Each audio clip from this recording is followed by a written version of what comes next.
Sari-saring trabaho ngayon ang alok sa bansang Finland na may malaking sweldo. At bukod pa dyan, kapag naregular ka na sa trabaho, ay pwede nyong dalhin ang pamilya nyo sa bansang iyon. Posibleng abot sa daang-daang Pilipinong manggagawa ang kinakailangan ng Finland. Bukod sa halos 100,000 pisong halaga ng buwan ng sahod, pwede ring isama roon ang pamilya ng Pinoy worker. Ang iba pang naging kasunduan ng Pilipinas at Finland sa pagtutok ni JP Soriano. 3 taon nang nagtatrabaho bilang seaman sa Europe si Rodolfo. Nang matapos ang kanyang kontrata, bumalik siya sa Pilipinas dahil nais niyang makapiling ang pamilya. Pero dahil kailangan na niyang magtrabaho ulit, naghahanap si Rodolfo ng bansa at employer na may benepisyong pwedeng maisama ang pamilya sa abroad. Pag doon ka nagtatrabaho, nandun yung pamilya mo. Diba? Sarap magtrabaho pag nandun, malapit ka lang sa mga pamilya mo. Tamang-tama dahil ang pagsama sa pamilya ng isang dayuhang manggagawa ang isa sa mga inaalok na benepisyo ng bansang Finland na pumirma ng Joint Declaration of Intent o JDI sa gobyerno ng Pilipinas. Ang Finland kasi may pulisiya na kapag may sapat na kita ang isang dayuhang manggagawa, papayagan ng kanilang gobyerno na isama ang pamilya at manirahan doon habang nagtatrabaho ang isang foreign worker. Hahanapan din ng trabaho ng Finland ang asawa ng dayuhang manggagawa at pwedeng mag-aral sa kanilang bansa ang mga anak. For Finland, it's important that for those workers who would like to come with their families, it's also possible, and we try to help to find a work for the spouses as well, and then they can get also children to Finland and to school if they like it that way.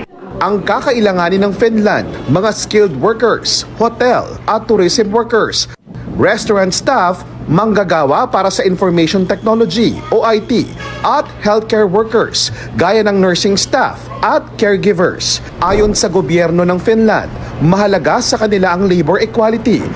Kaya kahit ibang lahi, pare-pareho ang minimum wage na naglalaro sa 1,600 euros o mahigit 90,000 pesos pataas kada buwan o higit pa, depende sa uri ng trabaho at industriya. Kasama rin sa pinirmahang kasunduan ang upskilling ng mga Filipino healthcare worker. One can come in, let's say, as a caregiver or nurse assistant and be upgraded from there in Finland. So this is something that is also suited to our healthcare demands here in our very own country. Paalala ng DMW sa publiko, huwag papatol sa mga trabahong inaalok sa social media, mag-ingat sa mga illegal recruiters at tanging sa DMW lang mag-check ng anumang uri ng trabaho abroad. Naghahanap din ng karagdagang Pilipinong manggagawa ang bansang Taiwan na may bababang kwalifikasyon at hindi nire-require ang experience. Sa mga nagbabalak magtrabaho abroad, nasa 3,000 trabaho nasa linya ng semiconductor at artificial intelligence ang pwedeng applyan sa Taiwan. Nakatutok si Bon Aquino. Dating factory worker sa paggawa ng stuffed toy ang 22 years old na si Julian Buizon. Kamakailan nagpunta siya sa job fair sa Makati para mag-apply ng trabaho sa Taiwan bilang factory worker sa electronics at semiconductor companies. Makakapag-save po and wala pong binabayaran. Halos free po lahat. Ayon sa labor representative at director ng Manila Economic and Cultural Office o MECO sa Taipei, Taiwan, 3,000 job offers ang pwedeng applyan ng mga Pilipino, partikular sa sektor ng semiconductor at artificial intelligence sa Taiwan.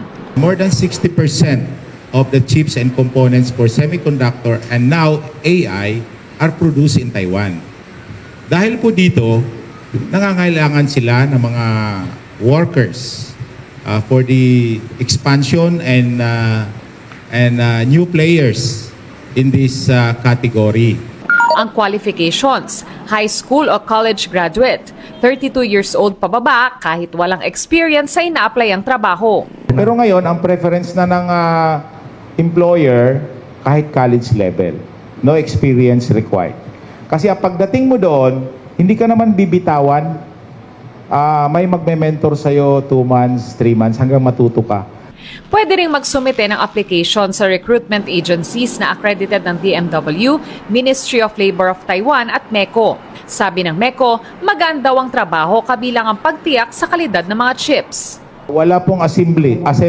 Nakatingin ka lang dyan sa production line. Mag-a-alarm yan pag mayroong issue on quality control. Ngayon, pag may issue on quality control, isi-segregate yun. That's the time na titignan mo.